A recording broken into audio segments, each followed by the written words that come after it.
Welcome back to the sweatshop, boys and girls. In today's video, I'm going to be working on this 2019 Infiniti QX60. In today's video, boys and girls, we're going to be swapping out the 4 rotors and pads on this thing. Surprisingly, we are doing this job on a vehicle that doesn't have much mileage. This thing only has 44,000 kilometers on it, which is not very much at all. Nonetheless, we're also going to be swapping out the winter tires on this thing. Of course, there's no point to me telling you that because that's not what the video is about. So as I was, I'm pretty sure you guys will kind of be a bit stunned when you see the actual quality of the rotors and pads that come off of this thing. That being said, let's go ahead and get started. Of course, before we get started with today's video, do me a big favor and hit that subscribe button. Don't forget to hit the notification bell so you never miss one of my new upcoming videos. Of course, boys and girls, your first step is going to be to get the vehicle up in the air safely, which of course means utilizing a jack and jack stands if you're doing this in the driveway without the use of a hoist. Make sure that your jack and jack stands are properly rated, and then of course, make sure you place them properly underneath the vehicle. That being said, get yourself a 21 mil with a impact gun or a breaker bar and peel these wheels off. And if you're like me in my situation and have a lock nut, make sure that you get this thing on the lock nut bolt all the way before you spin it.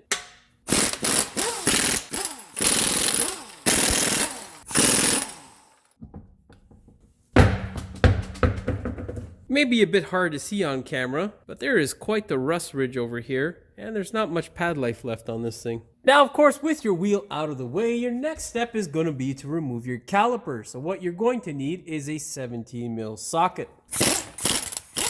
With your 17 millimeter bolts removed, take a flat screwdriver and just pry the caliper forward just a bit. You want to take the pressure off of your piston so that your caliper comes off nice and easily.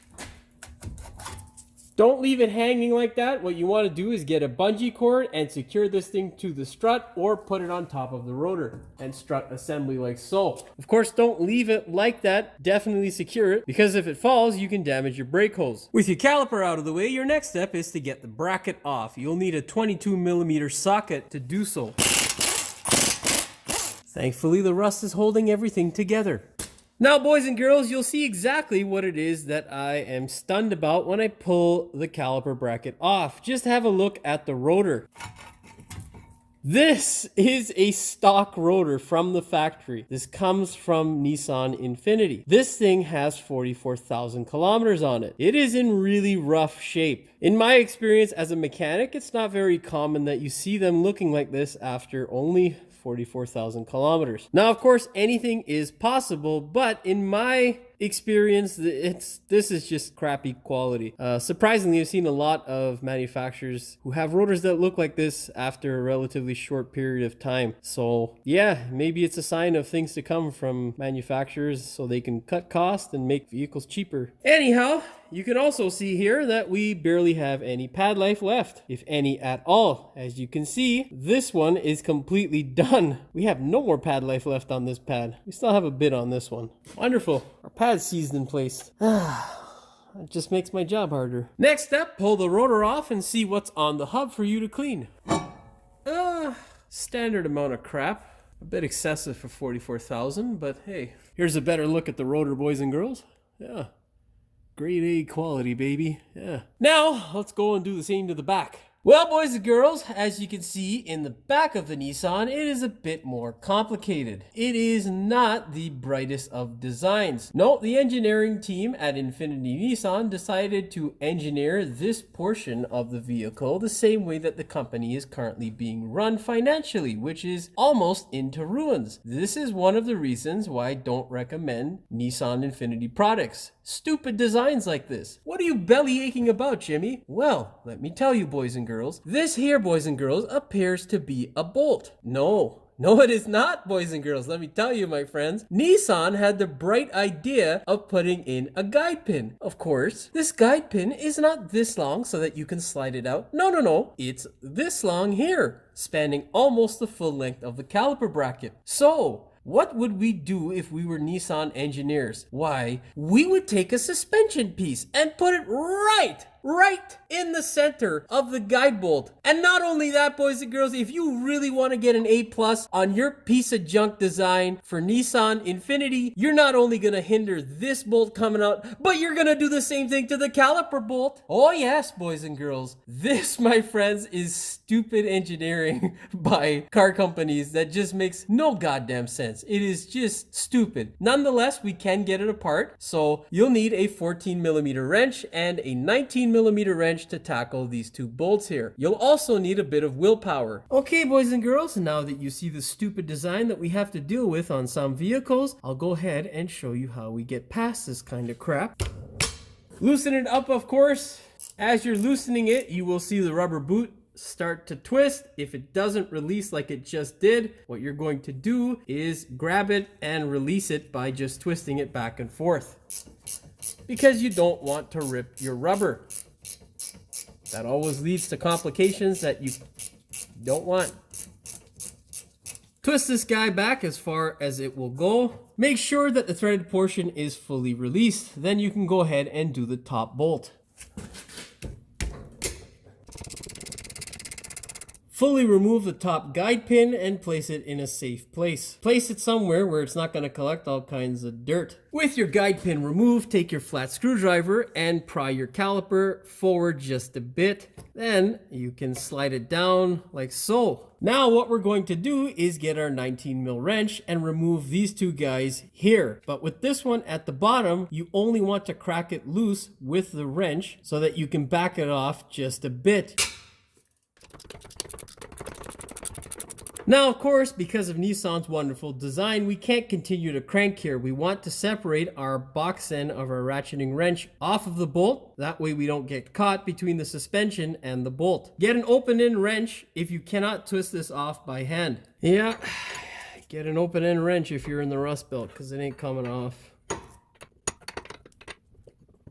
Don't they have computer-aided design for these idiots? Morons. And then companies wonder why it is they are on the verge of extinction or going out of business. It's because mechanics like myself don't want to work on shit like this. So when customers come in and they ask us specifically, what should I get? I'm not going to recommend this piece of junk. The only time I recommend a Nissan or Infiniti product is because of the price point. That's it. And the reason why the price is so low is because they're junk. That's why. This one's not even the worst of it, because I don't think this one has a CVT. I think it's just a regular fucking pile of shit transmission. But if it does have a CVT, I can guarantee you one thing, it ain't gonna last very long. I can only imagine how Nissan technicians feel working on this crap. Or Infiniti techs. Like, this is stupid, man. Anyhow, boys and girls, I'm gonna deal with this crap and then I'll show you how to get the top bolt off. Now, boys and girls, you can get a gun on that top bolt, but I already have my wrench out. So if you're gonna use the wrench like I did, and it's a long one, what you want to do is sneak it in from the bottom here like so, and then push up on it. Just crank it loose and then wiggle your wrench back into place. Okay, and then once you crank it loose, you can get a ratcheting wrench on it nice and easily and crank it out the rest of the way. Stupid ass design. I like Nissan's old school products, but these fucking new ones are a piece of shit, man. Like, just, they're all nice and flash, but they're such crap, man. Like, material wise, just, yeah, whatever, it doesn't matter. Of course, with the bolt out of the way and the bracket bolts out of the way, we can now sneak this thing off of the vehicle.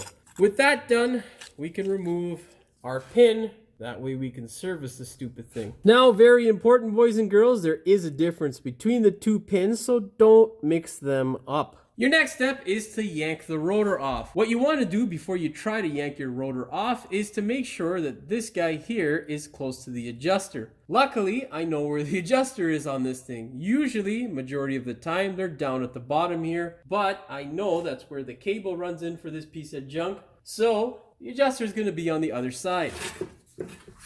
Now that way, when we go to yank it off, if the rust ridge on the back of the rotor in the drum section where your emergency brakes are is too much, you can go ahead and use the adjuster to push the shoes back in so that you can pull this stupid thing off without wrecking all your emergency braking equipment.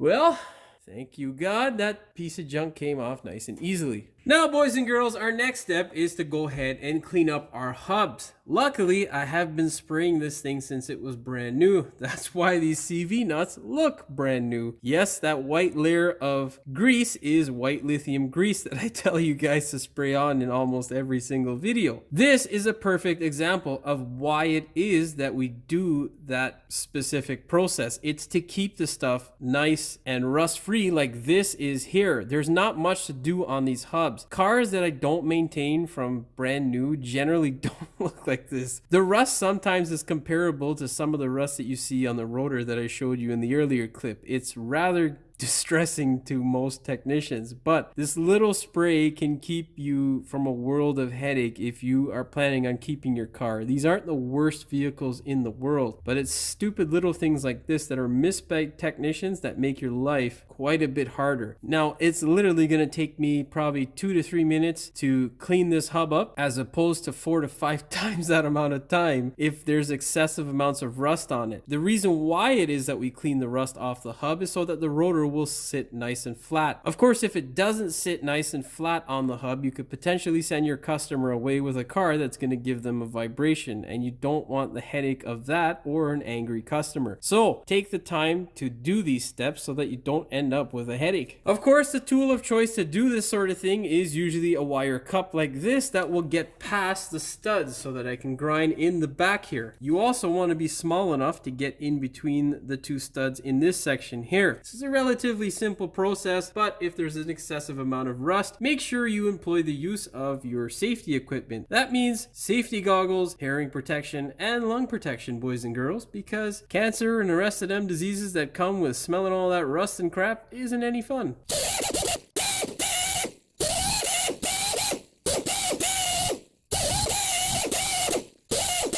Of course, the goal is to get off any crud, rust, or dirt that may be on your hub. Try your best, and then you can go ahead and apply a nice new layer of anti-seize to this thing. You should end up with a result like this. Make sure that there are no bristles left behind from your brush. That can also cause you a headache of a wobble or vibration down the road. Of course, don't forget to do the same thing to all the other hubs. Now, let's go ahead, grab our new rotor, and we'll put it on. Now, before you put your rotor on, what you want to do is two things to save yourself a headache. Identify where it is that your adjuster is. Of course, we know it's at the top, so you're going to place the adjustment hole on the rotor towards the top. Second thing, what you're going to do is identify the threaded portion and which way you're going to have to turn this guy in order to expand the shoes, in order to adjust it correctly. Put your rotor on, get your favorite flat screwdriver. Then what you're going to do is make sure that your rotor is securely against the hub. Now, if you're not an experienced technician or someone who doesn't do this very often, make sure that you have it right up against the hub, because if your rotor is not fully up against the hub when you go to adjust it, you can get a false adjustment and think that it may be tight when it in fact is not. So let's adjust it.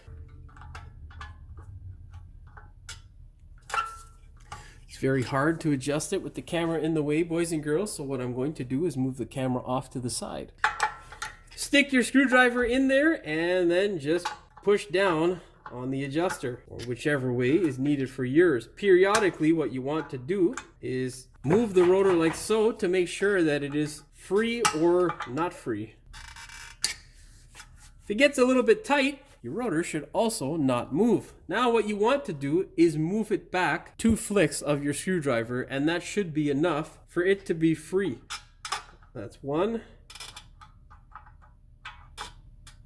And that's 2. And of course, boys and girls, you can see there that our rotor moves freely, which means that we are good and adjusted. Now the next step is going to be to get the little rubber seal from your old rotor and put it back into this hole. You can put a little bit of grease or anti-seize on it, that way you get a nice seal, and then just slowly work it back into the hole. Now, if it doesn't go in quite easily, use a small screwdriver to push it back into the hole. Of course, do the same process on the other side, and as for the front rotors, it is exactly the same, except you don't have any of this junk to mess with, so just slap it back on the car. Well, boys and girls, our favorite time is upon us. We now have to service these stupid caliper brackets. This, my friends, is not a fun job by any means. It can be a real pain in the ass sometimes, of course, depending upon how much rust is on this thing. Considering how seized this back pad is, there is a considerable amount of rust. This one here isn't in too bad a shape. It wants to come off, Jesus Christ, but it's okay. Now, what I will tell you is with the front pads as well as the rear pads, there are these stainless steel shims. So we're going to retain them and not toss them in the garbage just yet. We're going to see if we can fit them on our new pads comfortably. If they do, we will reuse them. What you want to do is get a little bit of persuasion to knock these pads out of place. Of course, you don't want to be overly aggressive if you are reusing these shims. Just tap away nice and easily and it should come loose. Hey, boys and girls, look at that. When you can't make a quality product, shim the crap out of it. That'll get it to be quiet. I gotta say though, the Nissan brakes, they did work well. They just don't work well for very long, of course, because at 44,000 we are replacing them. Maybe they stinged out and put car brakes on an SUV, and that's why we're in the situation that we're in. Next step, twist these guys to see how much you're gonna cry when servicing the rest of this crap later. Then get your flat screwdriver and pry these shims out of place. Another thing with newer vehicles and whenever servicing brakes is always save the shims, don't throw them out right away. The reason being is because sometimes whenever you order brakes, especially if it's from the aftermarket world, they will sometimes send you the wrong shims, and you don't want to be in a position where you've tossed these away expecting your new shims to be right, and then you've got to wait for the next day or go dumpster diving. No one's into dumpster diving. I mean, I'm not, but whatever, if that's what floats your boat. Go on ahead, boys and girls. Twist the bracket up like this so you can access this portion here. What you want to do is take your file and file away the majority of the scale here on the bracket. Remember, boys and girls, the goal here is not to take away material. You are simply trying to take away the rust. All the scale that you can get off, the better. When you start to get down to material, no good. Once you get to a situation where your caliper bracket looks like this with your file, you can then use a wire wheel to knock off the rest of this rust. Go ahead, boys and girls, grab your wire wheel and just hit it. Oh yeah, mask, eye protection, and ear protection. Key to success, boys and girls.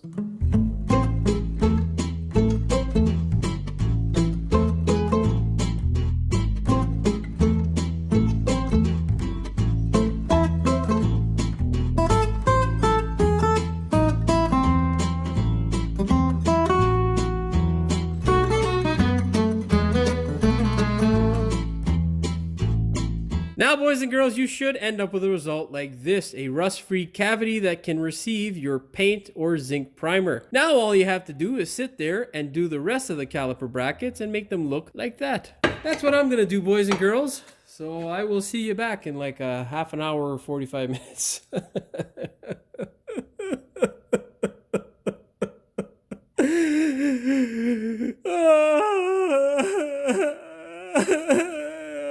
I should have become an electrician. I'll tell you, boys and girls, I fucked up. I should have ran wire. I should have connected fuse boxes and shit and fuse panels. Man, I would have been much happier and much richer. But I love fixing cars, and like an idiot, I am still fixing cars.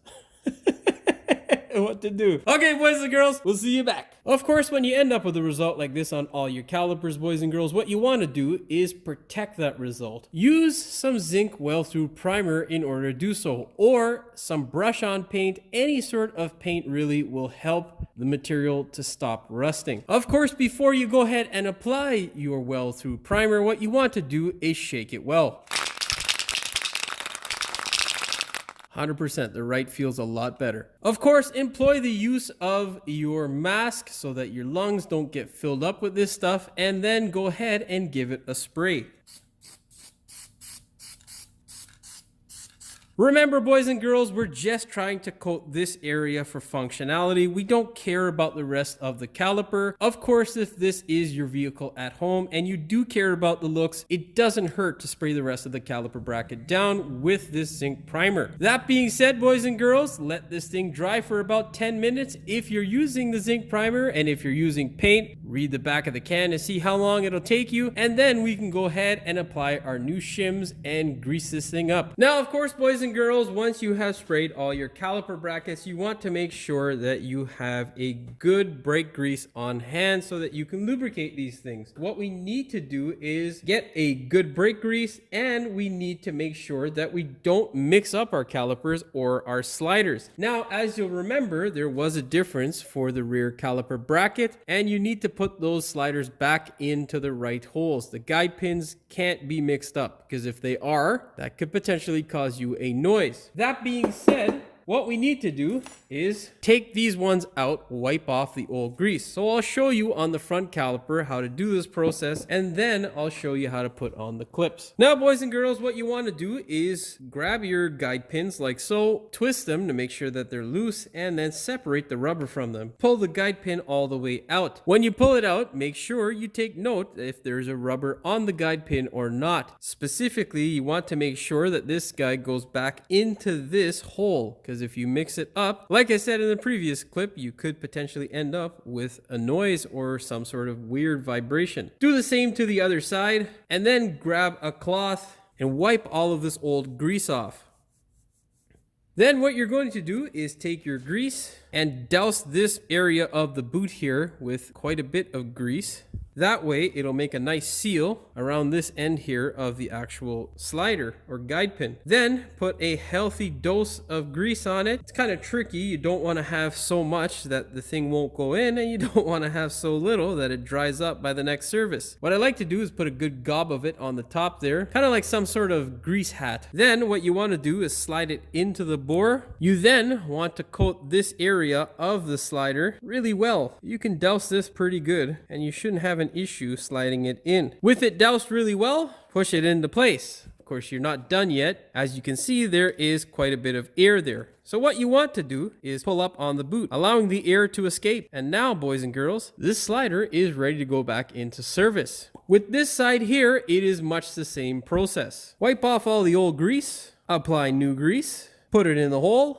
Oh, wait, I forgot one of my own steps. Apply some grease to the boot, then put it in the hole. You want to put it in slowly, allowing some of the air to escape. And then brush the hell out of it around the circumference of the guide pin and push it all the way in. Hold it all the way in, release the air, and boys and girls, we have done our guide pins. It's the same process for on the back of the vehicle as well as the front. Now what we need to do is figure out whether our shims are exactly the same as the ones that came off the vehicle. As you can see, for the front, we are lucky. It is the same. But with our back pads came a variation of shim that doesn't look like it came off of our vehicle. So what we're going to need to do is now compare to our old shims to see what will fit our vehicle. God, these things lock together. They're a little bit of a pain in the ass to get off. Does that look like it? No, that does not look like it. So we can discard all the ones with this kind of look to them. That's garbage. Now, does this look like it?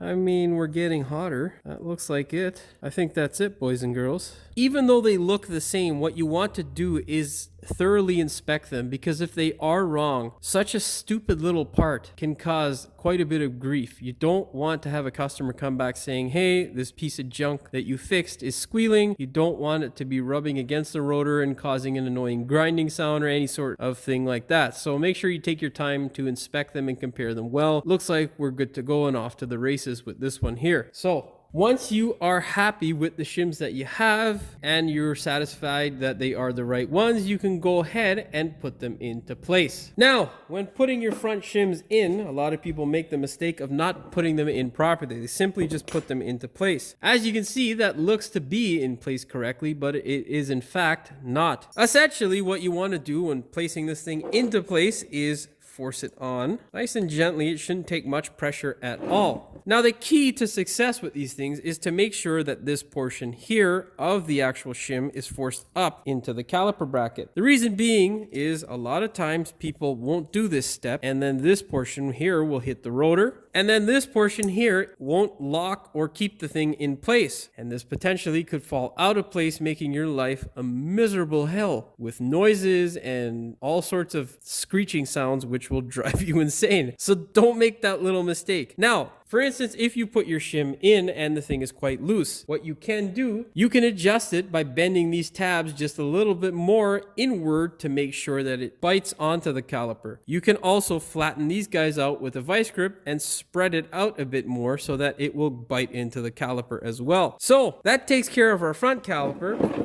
With the rear shim, it is pretty simple. There are only 2 tabs there that hold this thing into place. So what you want to do is force it on and just make sure that it sits flat. What the fuck? That's better. Now with your shims in place, what you want to do is give it a nice dose of grease. Of course, you don't want to get any grease in the portion of the caliper bracket where your rotor may come into contact with it, because of course you don't want grease on your rotor. You should end up with a result like that.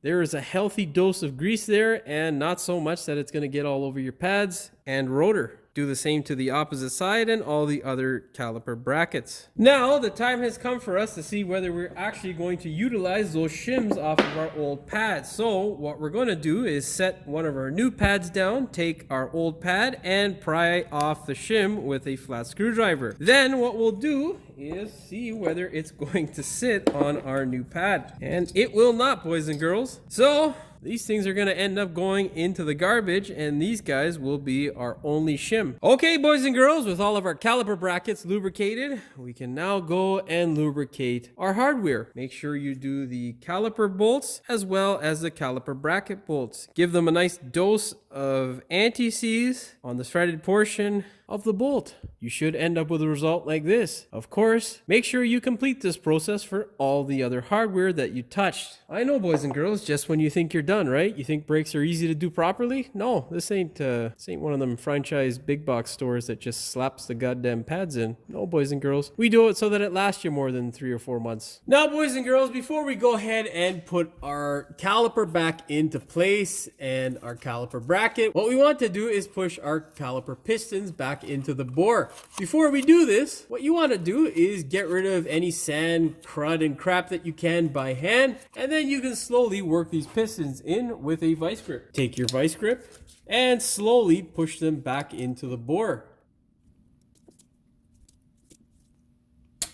Leave your vice grip there. Get a second vice grip and do the same. Now there is a tool that does this for you, but I figure most of you guys aren't going to go out there to try and buy a $150 tool to do a job once. And the vice grips work just as well. So I'll show you the vice grip method. Although the tool does make things a little bit nicer and easier because you do both pistons at once. Anyhow, with that out of the way, you can remove your vice grips, unhook your bungee cord.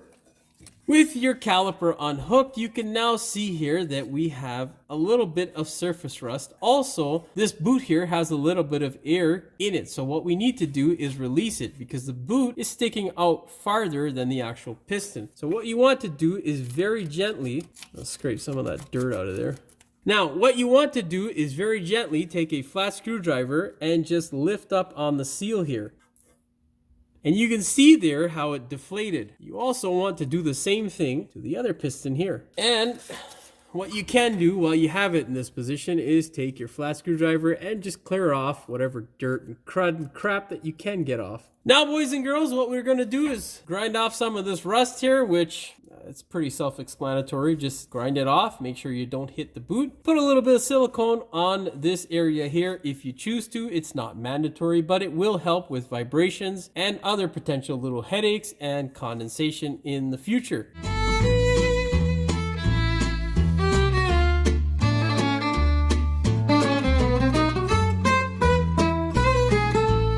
You should end up with a result like that. We're only trying to remove just the surface rust, and then we'll go ahead and douse it with a little bit of silicone.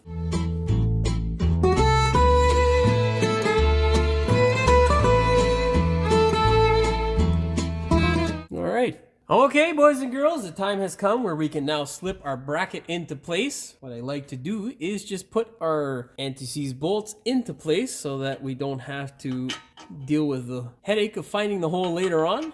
Then slide your caliper bracket over your rotor. Try your best not to scratch your brand new coated rotor. And then just tighten them up. Now, boys and girls, it is imperative that you always catch these threads by hand. Never just try to run them up with a gun, because if you cross thread them, you will cry yourself to sleep. And you can go ahead, grab your flex, and spin the bolt up.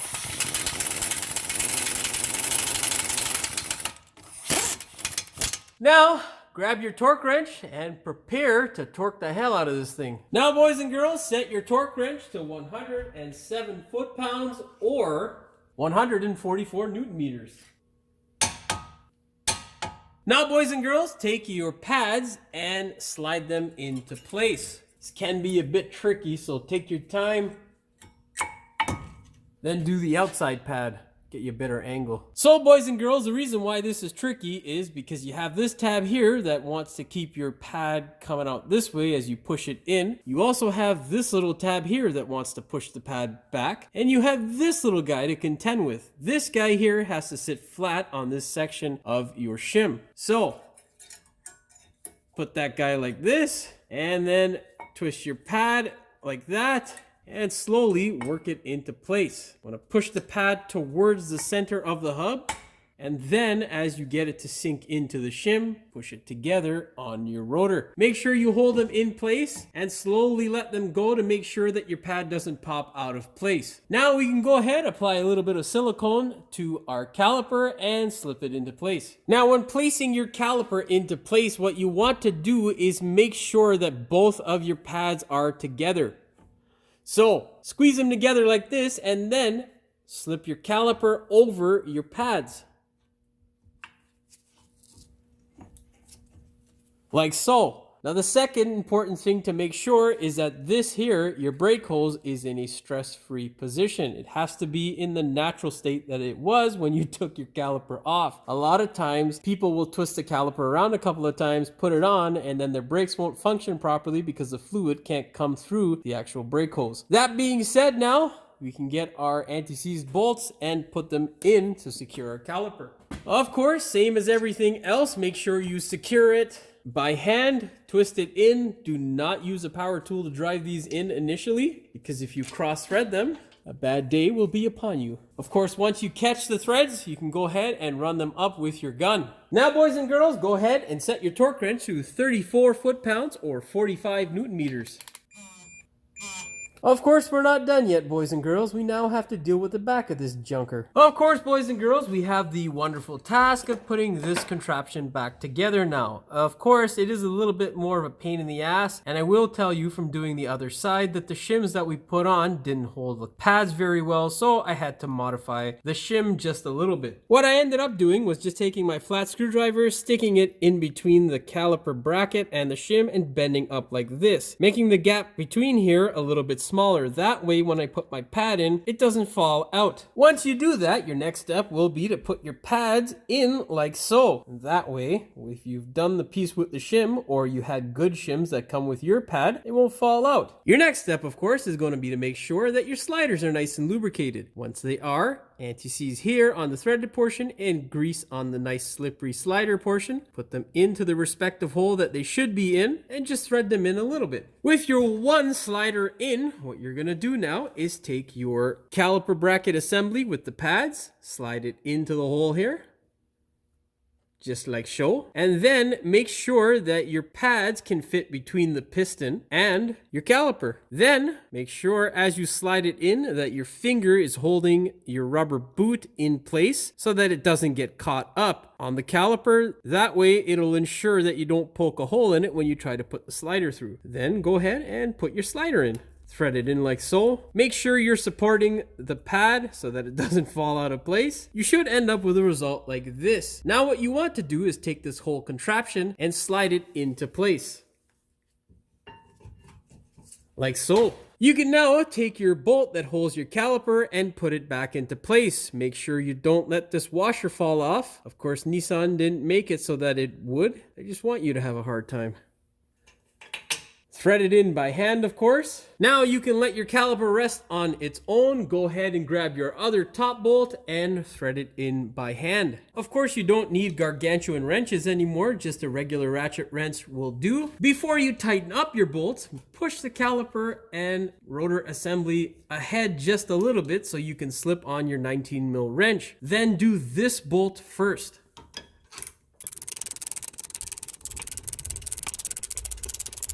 Of course, the reason why you do that bolt first is so that you can get your wrench off, because if you do the top one first, you'll have no choice but to open end this guy, which is no fun, because why would you want to use an open end wrench when you could ratchet it on? Of course, now you can ratchet on any of the other bolts. It doesn't matter what order now. When doing the slider, you'll notice that the boot is being pushed back by the lip on the actual slider. So make sure you tighten it up, and then with your two fingers, push the boot onto that lip to ensure a proper seal. Do not forget that step. Otherwise, if you ever have to service this thing again, you will definitely cry yourself to sleep, because this will for sure rust shut, which is never any fun. Of course, do the other bolts that are remaining, boys and girls, and you are good to go. That'll be all she wrote for the service on this guy here. Well, no, that's not all she wrote, because we still got to torque this stupid thing. Well, we're just going to cut that whole portion out, or it's going to the blooper reel. Son of a bitch. Make sure your boot's in place. And now we can go ahead and grab our torque wrench. For the lower bolt here, we're going to employ the use of a universal socket here, or swivel socket. In case you forgot, it is a 19mm. Now, boys and girls, it is important to keep in mind whenever using a swivel socket or a universal socket to torque a fastener, it is important to make sure that you get it as straight as possible, because that way you know that none of the torque is being robbed from the joint itself or being added to because of the bend angle of the joint of the socket. That being said, you will now set your torque wrench to 62 foot-pounds or 84 newton meters. It also is important to make sure that your camera is not in the way of you torquing whatever you're trying to torque. Of course, you boys and girls won't have that problem at home. Of course, it is always best to torque it with a regular socket. That way you don't have to account for any bends or angles that may throw your torque value off. That's enough rambling, boys and girls. Do the top bolt and then we'll torque the guide pins. Okay, boys and girls, we can now go ahead and torque down our caliper. What we need to do though is, of course, employ the use of a crow's foot, because as I explained earlier, Nissan and its engineering team wasn't so bright when they designed this car. So boys and girls, what you want to do is get yourself one of these types of sockets here. This is what a crow's foot looks like. It allows you to slip on to this stupid thing so you can tighten it without giving yourself a headache. Because boys and girls, we can't possibly fit our torque wrench in this little section here. Thank you, Nissan. Dumb mother. Anyhow, set your torque wrench to 32 foot-pounds or 43 newton meters and then torque it. Of course, do your top bolt. All right. And there we go, boys and girls. We're almost there. Of course, boys and girls, the last step here before we put our tires back onto the vehicle is to give this thing a nice coat of some white lithium grease. Go ahead, grab your can, and you should know by now, in order to get a good coating, make sure you shake this thing well. Awkward angle, well, I'll take it. All right. Repeat the process on all the other wheels, and we're good to go. We can now slap our wheel back on the vehicle. All right, grab that gargantuan wheel. Yeah, fucking.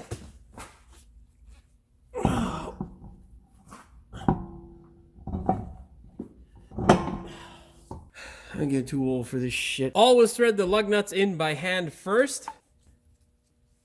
Then use a low torque impact gun just to drive them up. Now, boys and girls, we can go ahead and torque this thing, take it for a test drive. Go ahead, set your torque wrench to 83 foot-pounds or 112 newton meters, boys and girls.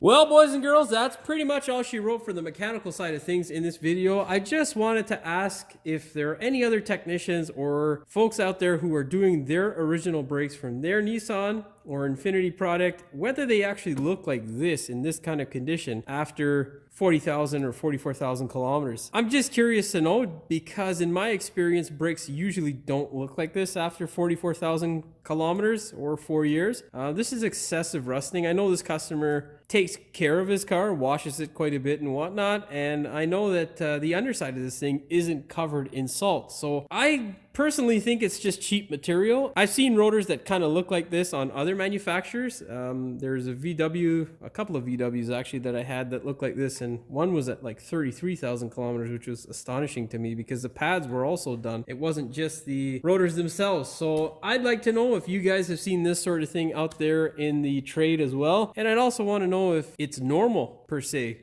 Are you seeing more and more newer cars that have their brakes calling it quits after 40 or 50,000 kilometers? Yeah, let me know in the comments below, of course. And awesome, boys and girls. The next step for you out there, if you're doing this job, is to make sure, of course, that you pump the brakes. Pump the brakes with the car off or on. It doesn't matter. Just make sure that they are engaging and that the pedal gets hard under your foot. If the pedal does not get hard, well, you did something wrong and you're going to have to go back and fix whatever that is. Maybe rewatch the video. Just, yeah, let me know in the comments below if you did do something wrong. Well, boys and girls, that's all she wrote for this video. Hopefully you found it informative and entertaining. Of course, if you did, please like, share, and subscribe to the channel. Don't forget to hit the notification bell so you never miss one of my new videos. And as always, thank you for watching. We will see you in the next one. I've noticed this over the last little while. This is too much rambling, fuck. Say that when I get the shit off. Of course, before we get started with today's video, do me a big fuck, man. I'm just tired. Of course, boys and girls, your first step is going to be to get this thing up in the ear. My fucking eardrum. Jesus Christ, these guys are having a horn porn fest out there. Jesus Christ. Release the 2 bolts up top first, and then the 19 millimeter. I don't know what the fuck. I'm pissed off now. You can kind of wiggle the caliper out of the place with the top one out of place. And slide the I'll just show you instead of fucking rambling on. I don't know what the fuck I said. Of course, with your bolt out of the way and your bracket fully. What the fuck. And of course, you can see there that the router? Fuck. When you have a new set of brakes on a vehicle or a newer set type. Fuck. Focus, you fuck. Camera's almost always in the way, man. What a pain in the ass. Rust-free Focus, you fuck. Let's just start this whole thing over again. When you pull it out, you want to take note where the position is of the guide pin. No, that doesn't make any sense. Now, what we need to do is figure out whether our guide pins... What? That's not a guide pin, that's a shim, boys and girls. Fucking stupid caliper bracket. Is select the right shims before you start telling people how to put them on. Where the fuck is the shim? That's not it. That's not it. You're it. You're it. You're not it. You're not it. Oh, for fuck's sakes. Am I missing one? Of course I am, because why would I not be? Catch me outside, motherfucker. Really, man, come on, where the fuck is it? Oh, it's hiding under the old piece of shit shim. Okay, boys and girls, back to professional Jimmy now. Okay, boys and girls, with all of our caliper... How the hell, fuck. Now you can take your caliper pad... Caliper pads, what the fuck? I don't know what the fuck I just said. Boys and girls, go ahead and set your torque wrench to 35 Oh, fuck, that's not it. Son of a bitch. Now, boys and girls, go ahead, set your torque wrench to 34 Newton meters or 45.6 foot-pounds. I don't want to add the 0.6. Fuck, it's a point. Now, boys and girls, go ahead and set your torque wrench to 35 foot-pounds. Oh, fuck! Making this gap here between this section. What the fuck does that mean? Oh, wait, that's not what I did on the other side. Son of a bitch. Come on, get on there, you prick. Whenever you... for fuck's sakes. Oh, God. Fucking Nissan. I can't torque that shit. I gotta move the fucking camera. Great, now this clip's just a fucking blooper. Okay, boys and girls, we can now go ahead and clamp down our clamp. Oh boy. So get yourself one of these guys. This is what a... I'm drunk. So boys and girls, get yourself one of these guys here. This is what a crow's foot looks like. I still look drunk. Fuck. Let's hold it from a different place. Fuck. Come on. Fit on there. Ah, you fucking bitch. Of course, boys and girls, our last step here before we give the customer back the... What? It's the next scene, Jimmy. Stupid. God, man, they keep making these fucking wheels bigger and bigger and bigger. Another fucking 10 years, we'll be rolling around on 30s as standard. Fucking assholes. Then use a lure. Be sure to torque all your other wheels and... we'll say that in the other clip. Well, boys and girls, that's all she wrote for this video. Of course, if it was helpful, informative, and entertaining... Oh, fuck. What the fuck I'm saying? Oh, fuck!